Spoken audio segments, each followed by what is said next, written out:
श्री राम जय जय राम।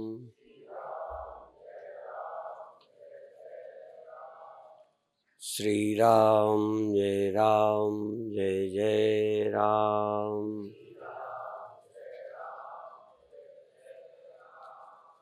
श्री राम जय जय राम।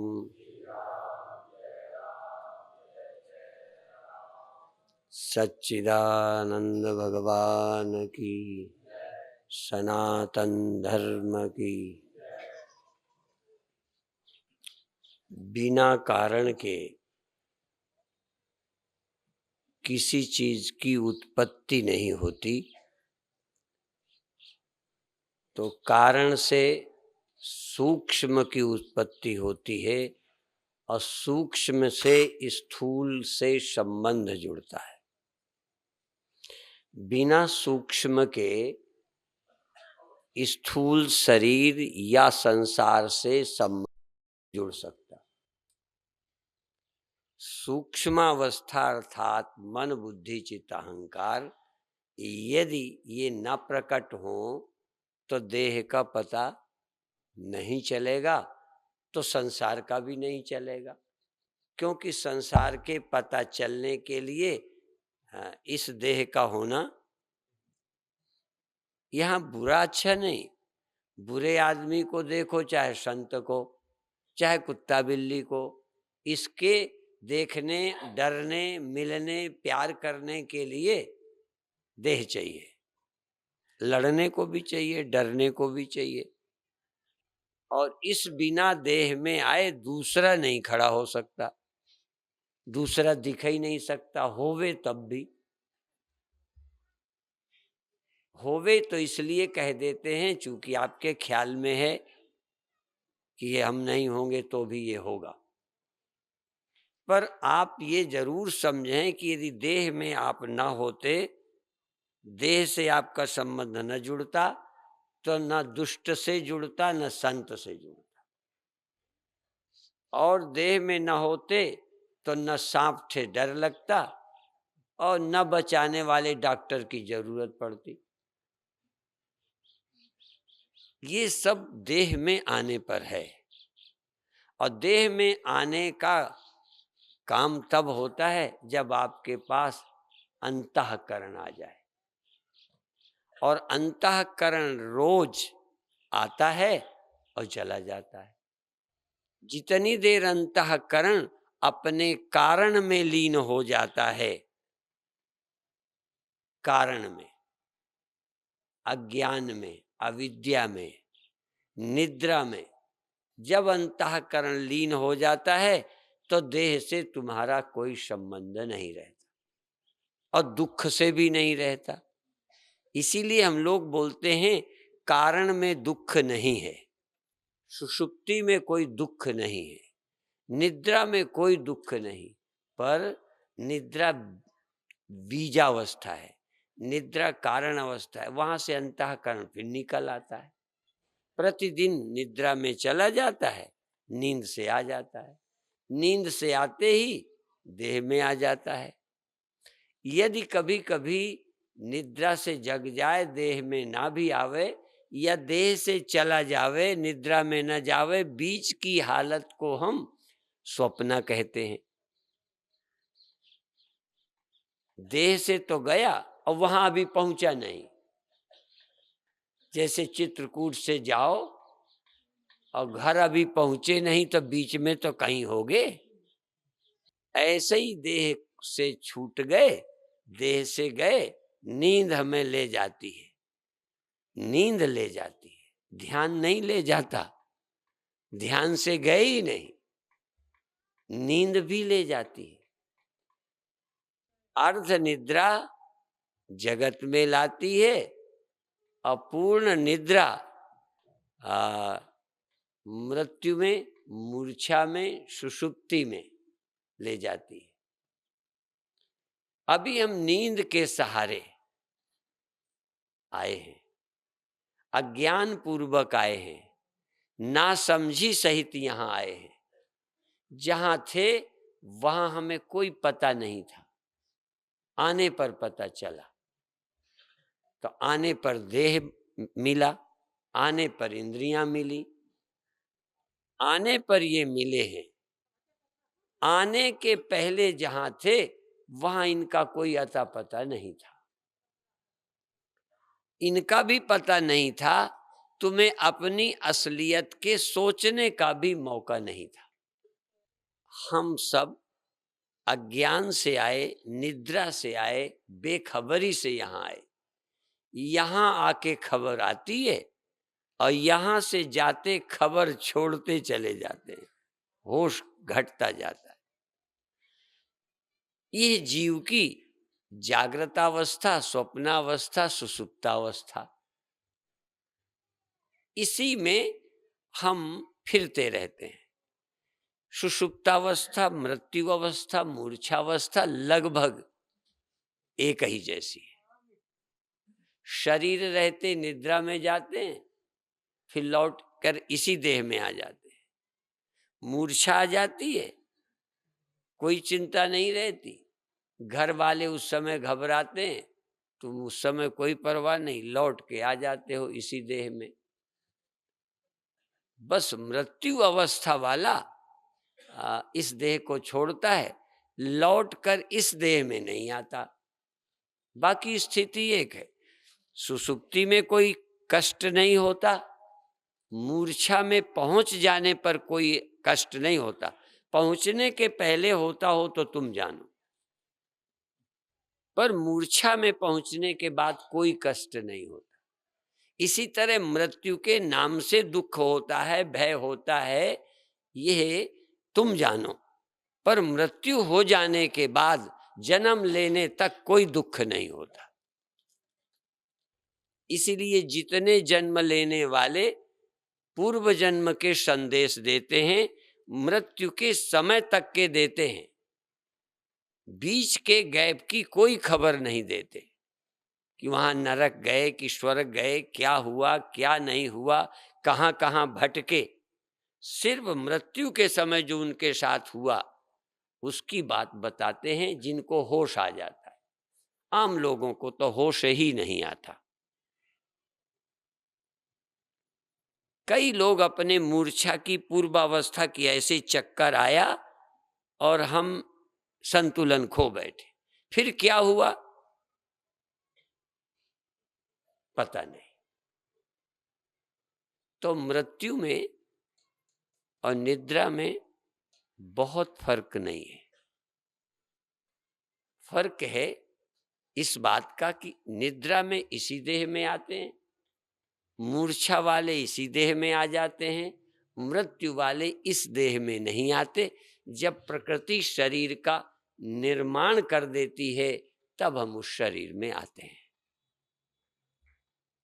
गहराई से देखें, दुख इस बात का है कि हमको ये पता नहीं है कि मृत्यु के बाद आ सकते हैं कि नहीं, इसलिए डर लगता है। सोने में आपको डर नहीं लगता, क्योंकि जब तक समझ आई, सोचने लायक हुए, सोच सकते थे, तब तक सैकड़ों बार सो चुके और जाग चुके, इसलिए सोने का डर नहीं है। जब तक तुम कुछ समझदार बने, इसके पहले ही सो जाते थे, जग जाते थे, सो जाते से जग जाते थे, तो अब सोने का डर इसलिए नहीं लगता। समझ भी आ गई, लेकिन समझ आने पर यही तो समझा, सो के फिर आ जाएंगे। पर मरकर, होश पूर्वक मरकर आकर, मरकर आकर नहीं देखा, सिर्फ कमी होश की है।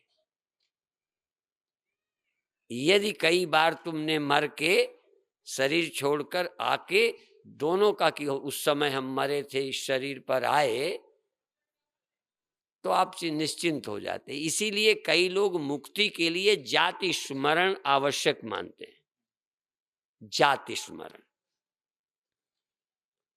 जैसे कल की याद, कल की याद आज के आने पर इस बात की द्योतक है कि बीच में मरे नहीं। भाई सोने के समय तो तुम जिंदा थे कि मरे थे कुछ पता है? पर कल थे, कल चित्रकूट आए थे, रात में पता ही नहीं कहाँ गए थे आप। सुबह जागे तो यहां पाया, इसलिए बीच में आपको लगता है कि जिंदा रहे होंगे। यदि कल सोए होते और कल तक का कुछ ना हो, सुबह जगते कोई स्मृति न हो, न चित्रकूट की, न कल तक के कर्म की, न शौचालय की, न भूख की, न खाने की, न लड़ने की, न पढ़ने की, कल तक की सब यादें छीन ली जाएं तो आज आप पैदा हुए हैं।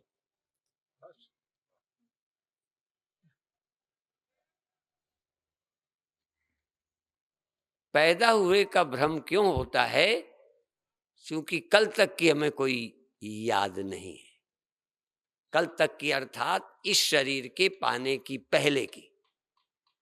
यदि याद आ जाए कि पहले हम कानपुर रहते थे, पहले हम वहाँ खेला करते थे, वहाँ पढ़ा करते थे, उस और ऐसा शरीर नहीं था, ऐसा था, तो फिर बीच में चाह जहाँ रहे हो मरे नहीं।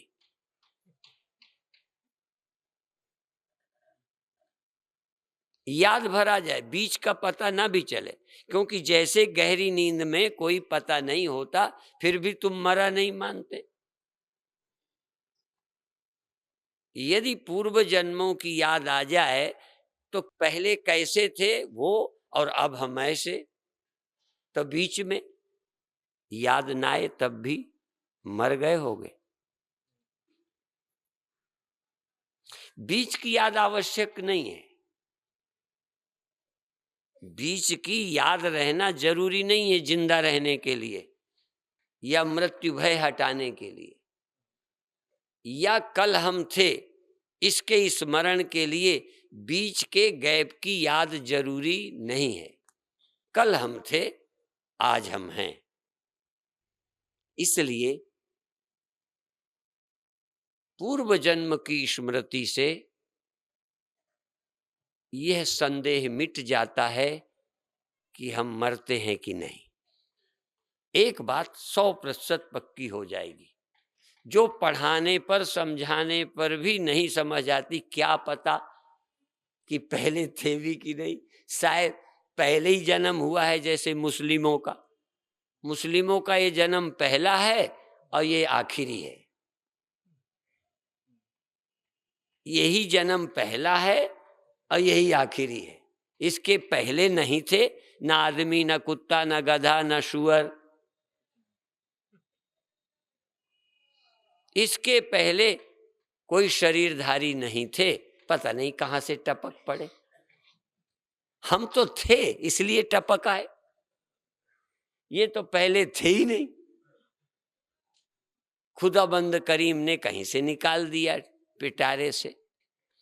और इस शरीर छोड़ने के बाद शरीर में नहीं आएंगे, इस शरीर में नहीं आएंगे।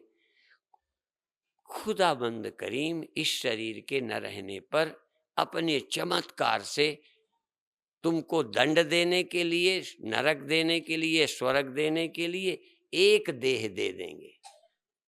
वो सर्वसमर्थ है, एक देह दे देंगे, इससे पाप का फल भोगोगे। पर वो देह भौतिक नहीं होगा। तुम्हें दिखाई, यदि ऐसा देह देते तो मिल जाते। इसलिए वह एक चमत्कारिक शरीर देंगे। उस शरीर से आप नरक में रहोगे और अच्छे हो तो स्वर्ग में रहोगे। और वो भोगते रहेंगे, किसी न मुसलमान को मिलेंगे न हिंदू को मिलेंगे, मिलेंगे नहीं, भोग रहे होंगे, दिखेंगे ही नहीं। जैसे स्वप्नों में तुम नरक स्वर्ग दुख सुख जो भी भोगो, इस दुनिया वालों को नजर ही नहीं आता क्या हाल है उसका। ये तो आवाज थोड़ी सी घर्राने की आती है, इसलिए पता चल जाता है उसके पास ये देह ही नहीं होता कि घर्रा जावे। इसलिए उसके नरक के चिल्लाने की आवाज भी मनुष्यों तक नहीं आती। देह में जब होकर चिल्लाओगे तो हमारे कान सुनेंगे। और तुम जबान से स्वप्नों पर ना बर्राओ ना, बाहर बिल्कुल कोई आवाज नहीं, क्रिया नहीं, तो अपन पता ही नहीं कि तुम्हारी क्या हालत है। तुम्हारी हालत का अंदाज हम इस शरीर की क्रियाओं से करते हैं।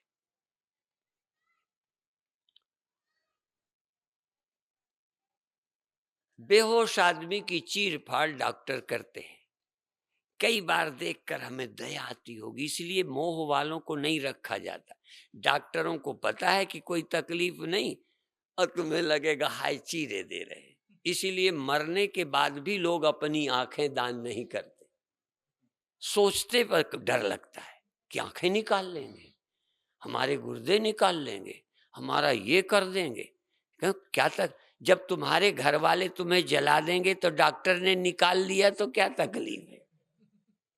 उसने कम से कम सदुपयोग करना है। घर वालों ने तो मूर्खों ने जला ही डाला, कोई सदुपयोग भी नहीं हुआ, अंगों का सदुपयोग नहीं हुआ, ऐसे ही नष्ट कर दिया। जैसे किसी की रोटी गरीब को न दे के आग लगा दे, या गड्ढे में डाल के सड़ा दे, या जमीन में दबा दे। अरे भाई, कई ने जमीन में दगा दी आंखें गुर्दे, कई ने जला दिया, कई ने बहा दिया, सदुपयोग किसी ने नहीं किया।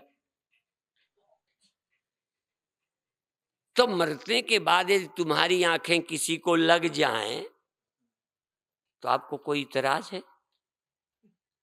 क्या लिखित दे सकते हो? यही बात है।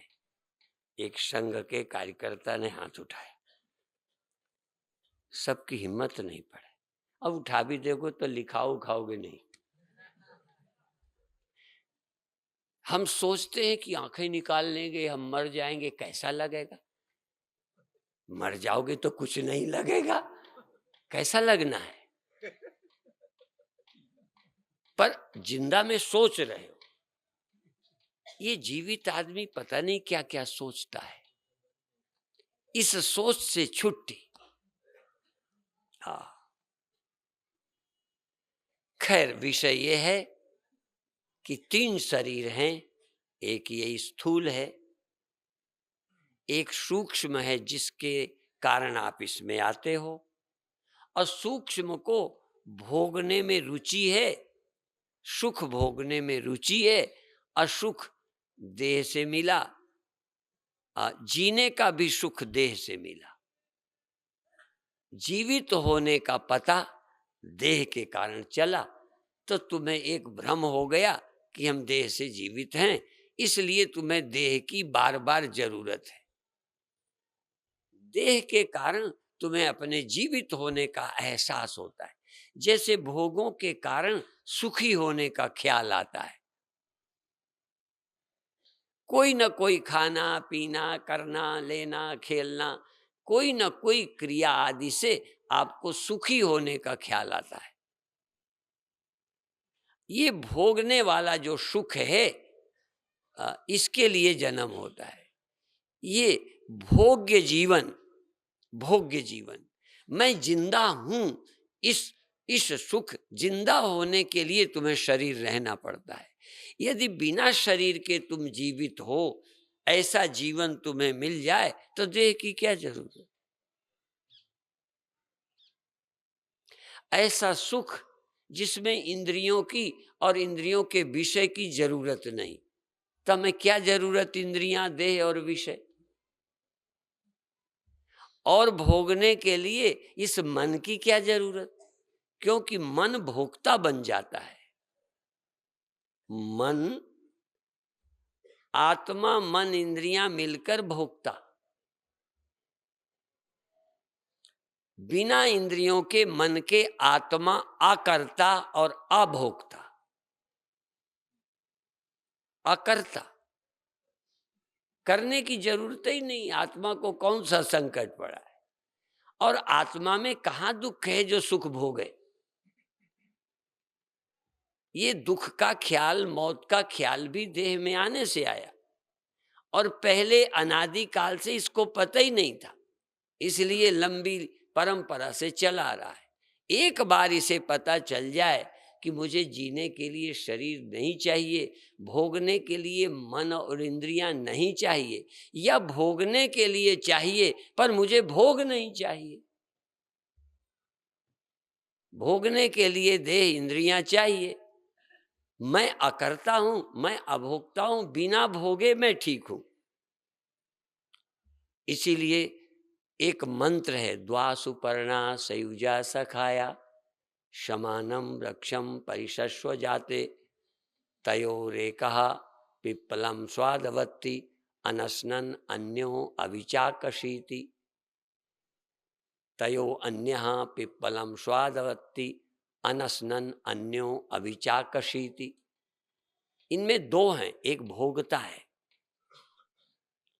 उस चिद तत्व का आविर्भाव जो हुआ आभास के रूप में, वो इंद्रिय और अंतःकरण के अनुसार महसूस करता है।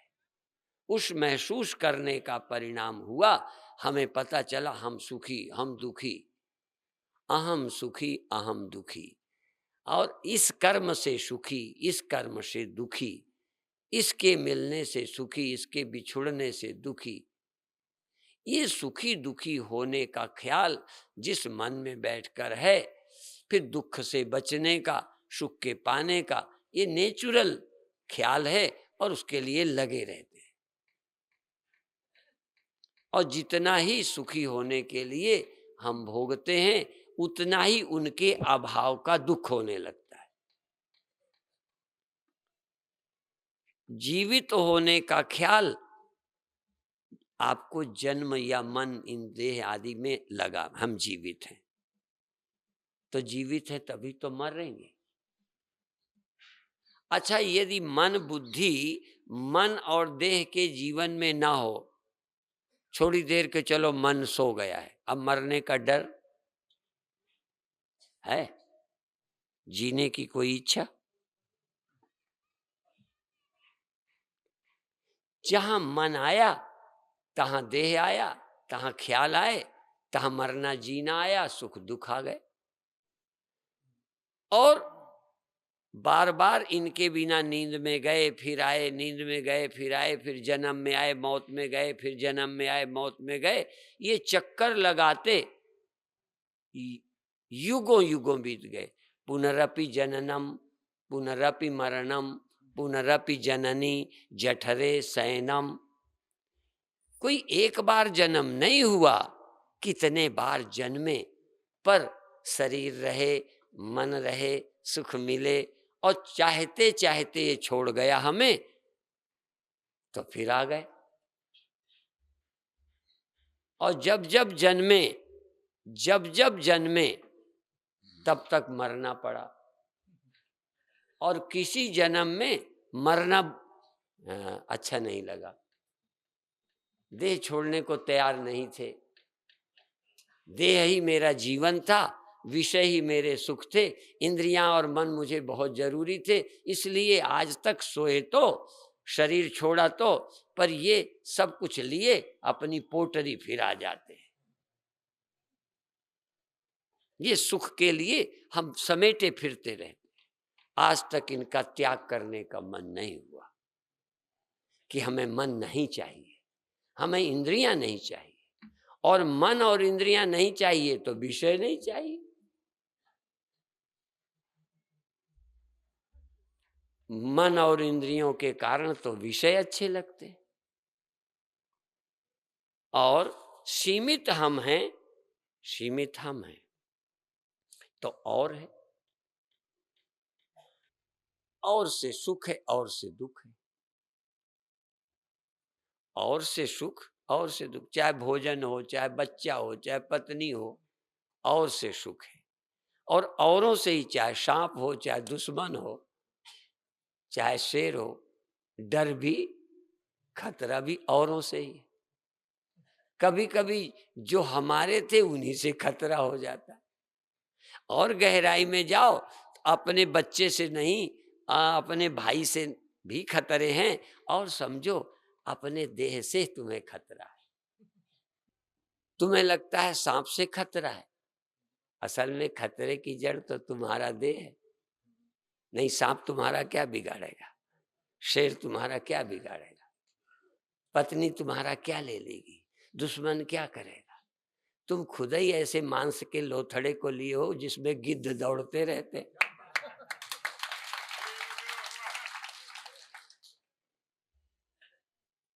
इस मांस को लिए यहां से वहां भग जाओ, वहां से वहां भग जाओ।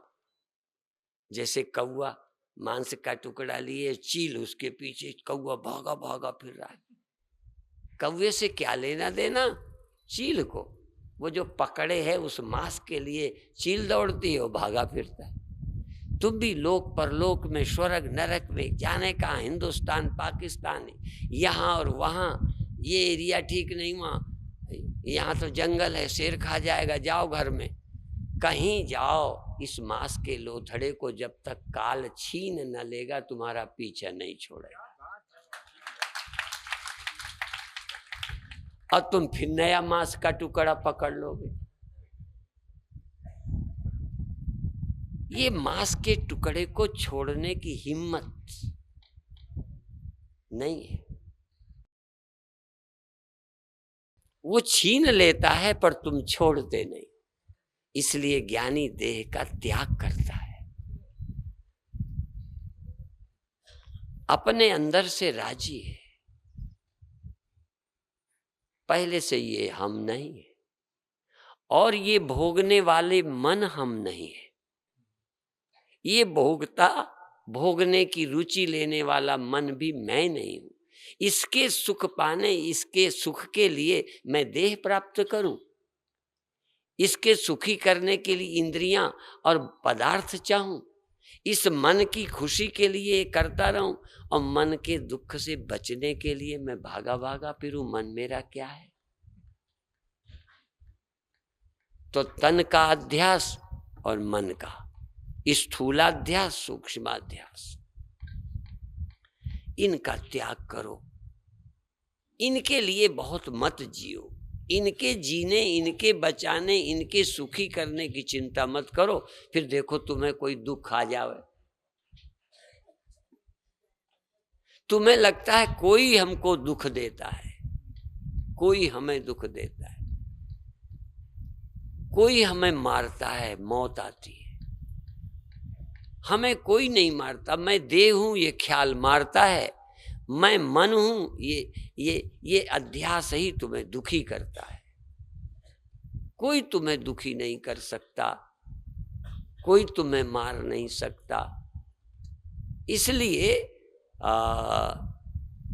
समम पश्यन्हि सर्वत्र, गीता का एक श्लोक सुबह सुनाया, दूसरा भी, समम पश्यन्हि सर्वत्र सम अवस्थितम ईश्वरम, सम अवस्थितम ईश्वरम। सुबह सुनाया था समम सर्वेषु भूतेषु तिष्ठन्तं परमेश्वरम। अब सुना रहा हूं समम पश्यन्हि सर्वत्र सम अवस्थितम ईश्वरम न हिनस्त्यात्मनात्मानं स याति परमां गतिम। न हिनस्ति आत्मना आत्मानम, जो सब में समम पश्यन्हि सर्वत्र, सब में समान रहने वाले सत्य को, परमात्मा को, सत्य को, अस्तित्व को देखता है, सब में समान रहने वाले को देखता है, और सब में समान मरने वाले को भी देखता है। चींटी में भी, सांप में भी, साधु में भी, अवतार में भी, सब में मरने वाले को भी समान देखता है। जितना मरने वाला तुम्हारे यहां, उतना ही मरने वाला यहां। मरने वाला यहां कम है क्या? वहां ज्यादा है क्या? समम पश्यन्हि सर्वत्र सम अवस्थितम ईश्वरम न हिनस्ति आत्मना आत्मानम। फिर वो अपनी हत्या आप नहीं करता। तो आप कहोगे कोई दूसरा करता है, दूसरा तो करता ही कोई नहीं था। अपनी हत्या आप ही करते थे, वो भी खत्म हो गई। न हिनस्ति आत्मना आत्मानम स याति परमां गति। वह परम गति को, परम शांति को, मुक्तावस्था को, अभयावस्था को प्राप्त हो जाता है। फिर अपनी हत्या ही नहीं करता, वो खुद मरता ही नहीं।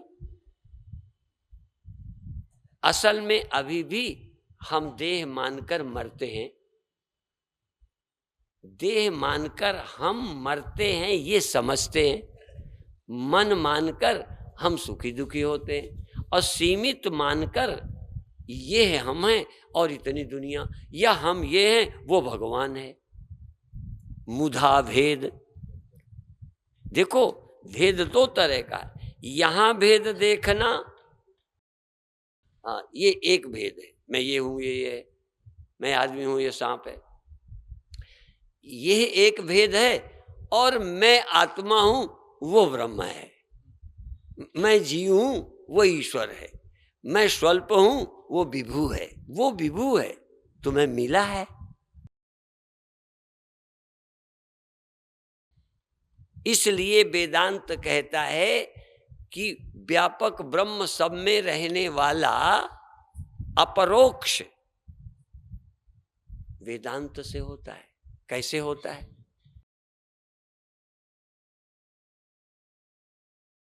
सर्वव्यापक परब्रह्म अलेप परमात्मा तेरे में, तेरे में। यदि तू देह है तो देह में, तू इंद्रियां है तो इंद्रियों में, तू यदि मन है तो तेरे मन में, यदि तू बुद्धि है तो तेरी बुद्धि में, यदि तू सीमित मय है, सीमित मय, तो तेरी सीमित मय में असीम है। बिना असीम के तेरी सीमित मय जिंदा ही नहीं रह सकती। तेरी सीमित मय का, जैसे यह बुलबुला मान लिया, पर इस बुलबुले में वो नहीं है जो सब में है। सीमित से असीम को परहेज नहीं है। सीमित मय में असीम रहता है, पर सीमित मय असीम को नहीं जानता, और इसीलिए सीमित समझता है। नहीं, तेरा तू असीम है, तेरे में तू, तेरे में तेरा पना जो है, बुलबुले में जो बुलबुला पना है या लहर में जो सीमित पना है, वो असीम का ही है। असीम के अलावा है कौन? तो देखो, तुम अपने को कहीं ना कहीं, चाहे देह मानो चाहे ध्यान में चक्र में चले जाओ, जाना तभी होगा जब सीमित हो। सीमित चल सकता है, वायु भी चल जाती है, धरती भी घूम जाती है, सूर्य चांद चलते हैं, आकाश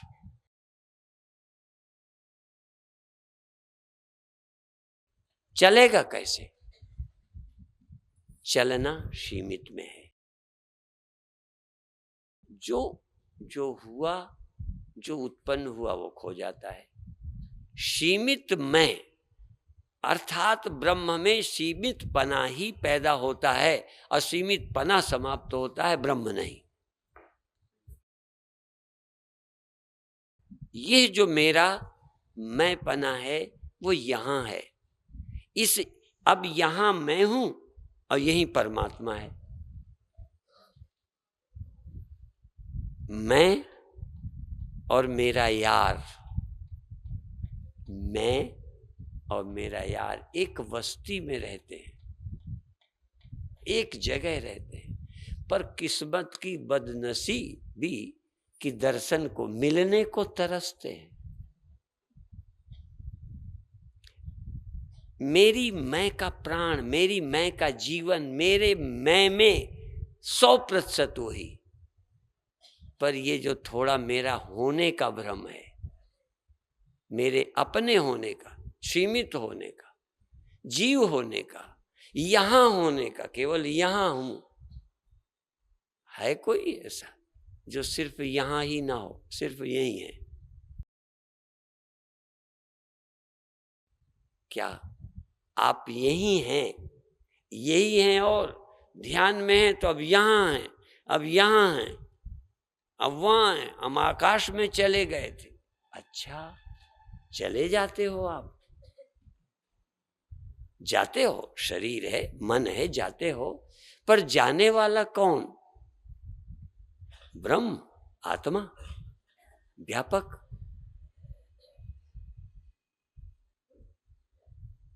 अपने जाने का भ्रम, अपने पैदा होने का भ्रम, देखो, अपने चलने का भ्रम, ऊपर जाएंगे, नीचे जाएंगे, कहीं जाएंगे, ये जाने का भ्रम पहला, और पैदा होने का भ्रम, और खो जाने का भ्रम। अब ये खो जाना, पैदा होना, चलना बिल्कुल है, बिल्कुल है, दिखता है, मालूम पड़ता है, लेकिन मालूम किसे पड़ता है? ये मालूम पड़ने वाला कहाँ से आता है? निश्चित लहर सीमित है, बिल्कुल सीमित है, लेकिन ये सीमित किसके बल पर रहती है? जो असीम है। सीमित पे नजर पड़ती है, असीम पे नहीं। आप अपने में जो देखते हो यहाँ पना, ये आपके ज्ञान का विषय है, और जो असीम है वो ज्ञान का विषय ही नहीं है।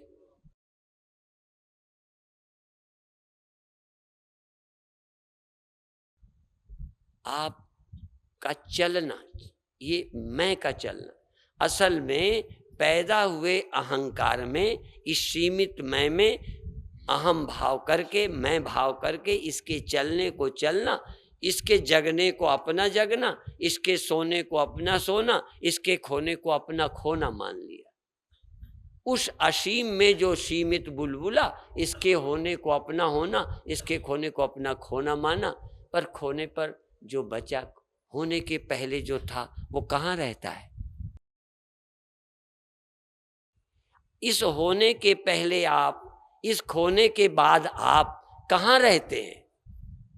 उस अनंत अनादि, वो अनंत अनादि वो है, वो अनंत अनादि वहाँ रहता है, वो अनंत अनादि ब्रह्म है, और तुम क्या हो?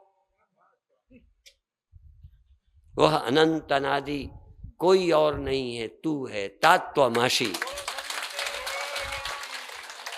तत्त्वमसि, तत्त्वम असि, गुरु कहता है वह तू है। तू ये है जो यहां बैठा है, तू ये है जो अभी अभी उठा, जागा, फिर सो जाता है, तू वो है जो अभी उत्पन्न हुआ फिर खो जाएगा। आखिर यदि यह तू है उत्पन्न हुआ खो जाएगा, तो ये बताओ उत्पत्ति का और लय का साक्षी कौन है?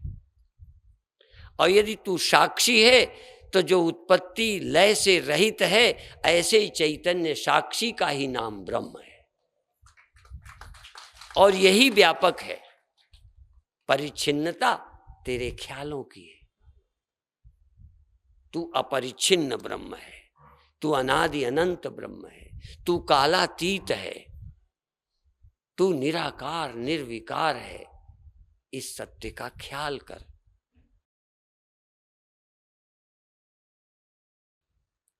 आपकी एकाग्रता से मुझे प्रसन्नता है कि चाहे इस शब्द की महत्ता से रीझते हो या एक नए ढंग से सुनते हो, पर आपकी एकाग्रता भी काफी है। पर और ध्यान दो, यहां नहीं, इसलिए आज मैंने कहा देह अपनी जगह रहे। तुम मन ना होते तो देह में ना आते, देह बाद में मिला, पहले मन। मन तुम्हारा ज्यादा नजदीकी है, देह बाद में, और देह पहले नजदीकी है, पत्नी बेटे बाप भाई बाद में। तुम्हारा मैं ये सबसे ज्यादा, फिर ये भी नजदीकी है, फिर ये भी, हाँ ये भी हमारे रिश्ते में है, फिर तो वो भी, ये भारतवासी भी हमारे ही हैं, फिर तो ये विश्व ब्रह्मांड में अमेरिका रूस भी अपने ही हैं, पर सबसे पहले ये आप हैं। और ये आप होने के पहले मन नहीं है आप, सबसे पहले आपके पास मन। भले ये क्रम नहीं ढूंढ पाए, तुम्हें होश यही है कि ये हम हैं। यदि पहले ध्यान देते कि पहले मैं मन हूं बाद में तन, आज भी मन ना हो तो तन नहीं है, तन से कोई रिश्ता नहीं है। तो मन आप हैं, और मन भी थोड़ी देर आप फिर नींद में, फिर मन की उत्पत्ति देखो, मन का लय देखो, मन का प्रकट होना देखो, मन का तिरोहित होना देखो, फिर देखो मन के पहले आप हैं। ये मन का रिश्ता भी बाद में। और एक बार मन के लय को और मन की उत्पत्ति को, मन के प्रादुर्भाव तिरोभाव को एक बार तुम साक्षी होकर देख लो तो मुक्त हो गए। इस बुलबुले का बनना मिटना जिस दिन पानी जान लेगा, उस दिन पानी को पानी मिल गया। अभी पानी को बुलबुला मिला है, पानी को बुलबुला मिला, पानी नहीं मिला। ये देखो, इसलिए जन्म मिला, मरण मिला और सीमित पना मिला। पानी को सीमित पना मिला, जन्म मिला, मरण मिला और अनेकता मिली, पानी नहीं मिला। और पानी मिल जाए पानी को तो पानी के सिवा मिलेगा क्या? जिस दिन आप अपने को पा जाएंगे, उस दिन अपने के अलावा सपने में भी कोई नहीं है। इसलिए मुधा भेद यद्यपि कृत माया, ये भेद झूठे हैं। अभेद दर्शनम ज्ञानम एकमेवा द्वितीयम ब्रह्म, ये वाक्य वेद के हैं, उपनिषद के, ये मेरे नहीं है। हम कोई वेद विरुद्ध कथा नहीं करते, हम वेद सम्मत, शास्त्र सम्मत कथा करते हैं।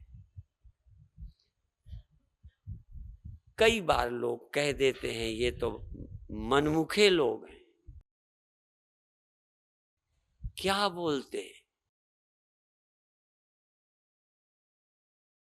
हम कहें किसी ने एमए करने की मेहनत की है, किसी ने कंप्यूटर में मेहनत की है, किसी ने डॉक्टरी में मेहनत की है, किसी ने किसी चीज पर मास्टरी की है।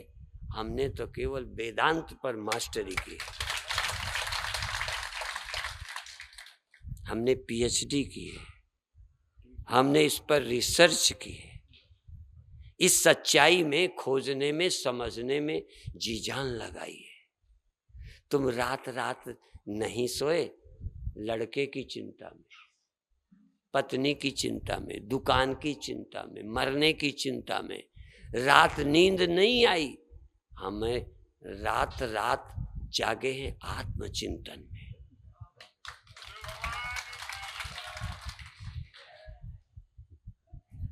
हाँ, ये प्रेमचंद मिश्रा गवाही हैं, ये विद्यार्थी थे।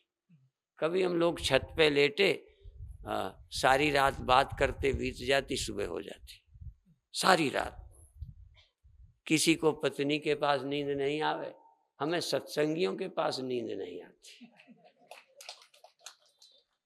किसी की थकान निकल जाती है, प्रेम में कोई मिल जावे, हमारे सत्संगी हैं तो हमारे सारी थकान चली जाती। कई लोग मना करते हैं इतना मत बोलो। और यदि ये नहीं बोलना तो जिंदा रहने की वैल्यू क्या है?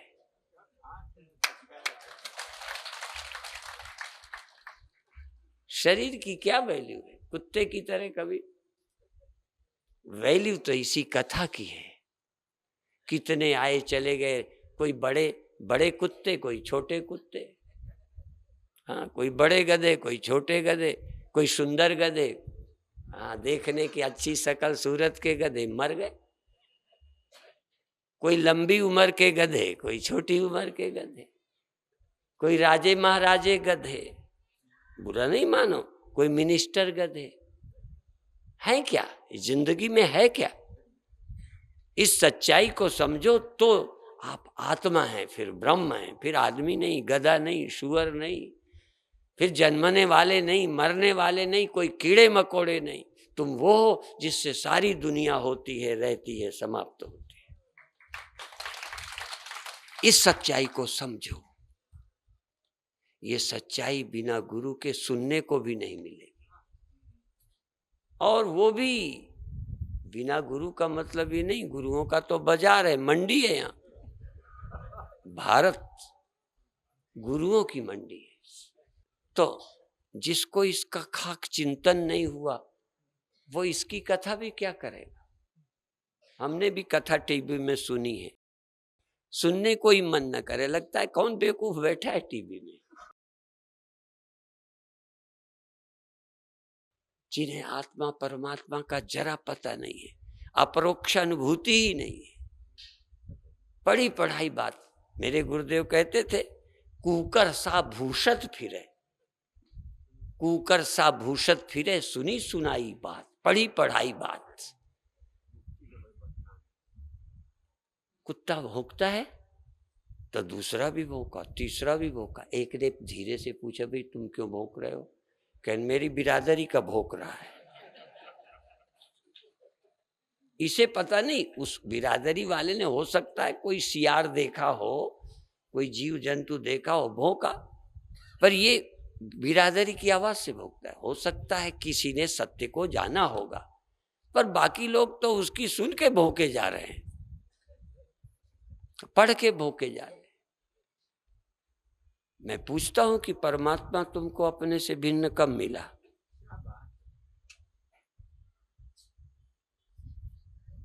यदि वो कह दे मिला तो मैं पूछूंगा कैसा था, तो यदि कैसा बता देगा, नेदम यदि तुम उपासते, यदि इस तरह तुमने देख लिया तो कोई माया का खिलौना होगा।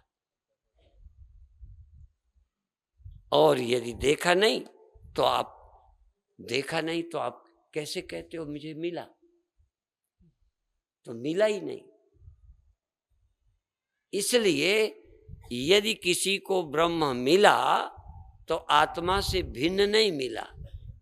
आत्मा से भिन्न या तो मिलेगा नहीं, दिखेगा नहीं, और दिखेगा तो ब्रह्म होगा नहीं, वो तो न रहने वाला कोई खिलौना होगा।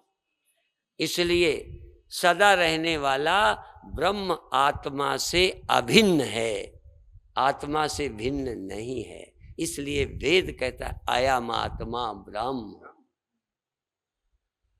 कई लोग कहते हैं हमको भी ब्रह्म नहीं मिला। क्यों नहीं मिला? क्योंकि आत्मा से भिन्न तुमने सुन रखा है, वो ना मिला है ना मिलेगा। पहले तो मैं उनसे पूछता हूं जो वेद को मानते हैं, वो कहते हैं वो व्यापक है। मैं पूछूं तुमको कहाँ मिला? व्यापक वालों से।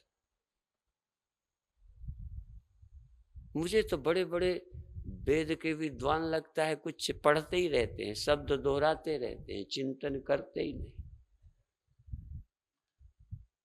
व्यापक किसी को मिला है क्या?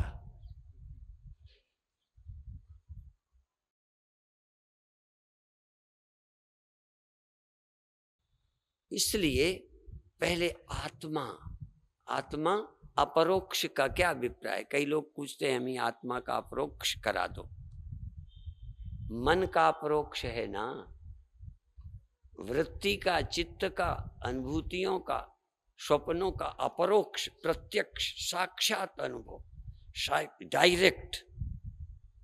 डायरेक्ट स्वप्न आपने देखा है, आपने डायरेक्ट माने साक्षात। अब चश्मदीद स्वप्न आप किसी से पूछकर नहीं गवाही देते कि सपने हुए थे। स्वप्नों का वर्णन या स्वप्नों को जब बताया तो आपने किसी को बरगलाया, किसी के कहने से गवाह दी? स्वप्न स्वयं आपने देखे, आपने। अच्छा, दुख, चिंता, इसमें गवाही कौन? मन नहीं लगा, इसका गवाही कौन? निद्रा का गवाही कौन? अच्छा लगा, ध्यान लग गया, गवाही कौन? ये सब ये अपरोक्ष अनुभव है, ये अपरोक्ष है। पर ये अपरोक्ष किसको है? आप कहोगे उसे। ये अनुभव अपरोक्ष ये तुमको हुए, डायरेक्ट हुए, साक्षात तुमने अनुभव किए ये, और ये अनुभव हुए, स्पष्ट हैं, अनुभूत हैं। लेकिन फिर वही पूछूं, ये अनुभव थर्ड पर्सन को हुए, सेकंड पर्सन को, कि मुझे? तो साक्षात जो प्रकाश है उसका नाम साक्षी है, परंपरा से नहीं। देखो, इस माला को आपने प्रकाशा, निश्चित आपने प्रकाशा, पर आंखों के द्वारा, साक्षात नहीं। यदि आंखें गड़बड़ होंगी तो ठीक नहीं प्रकाशोगे। आज एक गोली वो गले की थी, मेरे से गिर गई। मैं तो ऐसे ऐसे ढूंढने लगा गोली, तो हमारे परम जी हैं, एक मक्खी को ही गोली समझ के उठाने लगे। वो जब गोली पकड़ने गए तो उड़ गई। अब देखो, प्रत्यक्ष देख रहे हैं, आंखें हैं, आंखों का देखा बहुत सत्य नहीं है, प्रामाणिक नहीं है। आपने निर्णय किया बहुत खराब है, पर वो आपकी धारणा है। किसी के विषय में जो निर्णय देते हो, हिंदू की दृष्टि से मुसलमान खराब है, अब मुसलमानों के लिए हिंदू तो मारा ही देने लायक हैं, इन्हें जीने का हक नहीं है। अब बताओ, इनके अनुभव प्रमाण है। आपकी बुद्धि दोष, संस्कार दोष, इंद्रियों की दुर्बलता 08 लगता है। एक लकीरें 2 लगने लगती हैं, एक आदमी 2 नजर आने लगते हैं। आप वही हो, आंख गड़बड़ है। तो सारा जगत जो देख रहे हो, ये आप अपने मन से देख रहे हो। अब मन जाने क्या क्या भरे बैठा है, वैसे ही देखता रहता है, पर अपने देखने में कोई दोष नहीं। क्यों? क्योंकि किसी माध्यम से मैं नहीं देखा जा सकता, क्योंकि माध्यमों को मैं ही देखता हूं। इसलिए मैं स्वयं प्रकाश हूं। जब तक तुम बुद्धि द्वारा भी एक बार स्पष्ट हो गया महावाक्य से, फिर तुमको मन के और इंद्रियों के द्वारा आत्मा को नहीं जानना, बल्कि बुद्धि और मन ही मेरे द्वारा जाने जा रहे हैं। तुम इनसे देखना चाहोगे, यूं गड़बड़ा जाओगे। तुम ये देखो, मन की इस हालत का साक्षी कौन? ऐसा हुआ किसने जाना? तो तुम तो जान रहे हो, तुम जाने किससे जाओगे? ऐसा मन, वैसी बुद्धि, ऐसा दुख, बड़ा दुख, छोटा दुख, ये सब मन के धर्म, मन की नेचर जानी जाती है, ये मेरे द्वारा। अब मैं देखा कैसे जाऊं? मैं 2 बन जाऊं तो फिर एक मैं देखूं अपने मैं को। इसीलिए ध्यान करूं जो बनकर ध्याता, ध्येय दूसरो भिन्न लखाता, एक में 3 बनाऊं, गुरुवर कैसे मैं ध्यान लगाऊं। ध्यान में लाओगे, पहले तुम हो, फिर तुम्हारा मन हो, फिर ध्यान में और को ले आओ। इसलिए स्मृति विस्मृति भी और की होती है, राग और द्वेष भी और से होता है। आत्मा से राग भी कैसा, द्वेष भी कैसा? जिसको देखा ही नहीं, राग कैसे?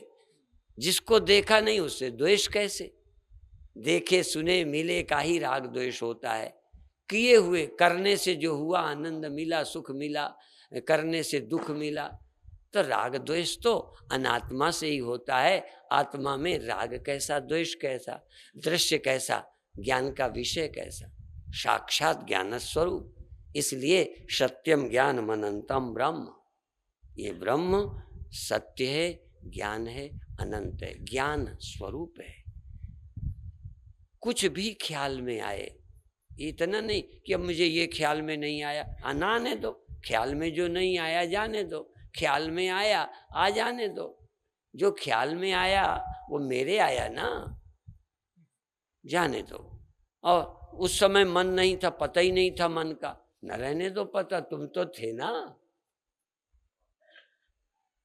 उस समय हमको पता ही नहीं कहाँ थे, चलो कहाँ खो गया, इसलिए कहाँ बताओ। देश होता तो बता देते, काल होता तो बता देते, कोई वस्तु होती तो कहाँ थे, किसके पास थे बता। वहाँ कोई और था नहीं, तू अकेले था तो कहाँ बताएगा। मैं उसके पास हूँ, मैं उस देश में हूँ, मैं उस समय समय, देश, काल, ये हमारे मन के ख्याल हैं। देह के कारण देश, इंद्रियों के कारण वस्तु, मन के कारण समय। जहाँ ये नहीं, तहाँ लगता है वहाँ हमें पता ही नहीं था। पता तो था, तुम तो थे, नहीं पता नहीं था। ये पता किसको था? पता न लगने का सबूत, गवाही, वहां कोई पता नहीं था, तू नहीं था, कुछ भी पता नहीं, कुछ खबर नहीं। कुछ खबर नहीं, ये तेरे चेले खबर रहित हो गए तो तू तो उनको जानने वाला साक्षी होंगे। इसलिए तू अज्ञानी कभी होता ही नहीं। तुझ में अज्ञान का लेश नहीं, तुझ में द्वैत का लेश नहीं, द्वैत की गंध नहीं। हाँ, साक्षी ब्रह्म स्वरूप है, साक्षी ब्रह्म स्वरूप है। नहीं भेद को गंध, राग द्वेष मति के धर्म, उसमें माने, आत्मा में माने मंद। ये अपने में मानते हो, ये धर्म। आप अपने को जानो, इसके सिवा कोई मुक्ति नहीं है। आत्मज्ञान ही, मैं आत्मा हूं, ये आत्मा ब्रह्म है, एकमेव अद्वितीय। और ये दृश्य और दृष्टा, ये माया ने मन खड़ा किया तो हो जाते हैं, दिखते हैं। तो दृश्य भी झूठा, दृष्टा भी झूठा, यह भी झूठा, मैं भी झूठा। एक चिन्ह मात्र सत्ता थी, है, रहेगी, और वो चिन्ह मात्र सत्ता मैं ही हूं। मैं ही माने मन नहीं, देह नहीं, या अहंकार नहीं, वो चैतन्य मैं हूं। और मैं चैतन्य नहीं हूं मान लेता हूं। जरा सोचो, यदि मैं चैतन्य नहीं हूं तो मैं चैतन्य नहीं हूं, ये कौन सोचेगा?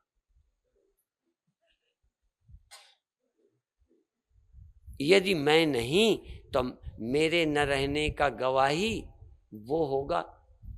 मुझे तो पता ही ना चलना चाहिए कि मैं नहीं रहता। मैं नहीं रहता, गवाही वो देवे, हमें क्या लेना देना। यदि मैं के न रहने का गवाही मैं हूं तो मैं नहीं रहा, ये झूठ है। क्योंकि मैं तो मैं के न रहने का भी तो न रहना झूठ नहीं, मैं हूं तभी तो गवाही हूं। तो क्या अपने अभाव का ज्ञान मुझे होगा? अपने अभाव का ज्ञान मुझे हो सकता है। और यदि मुझे अपने अभाव का ज्ञान मुझे ही हो तो मैं मौजूद हूं कि मेरा अभाव है।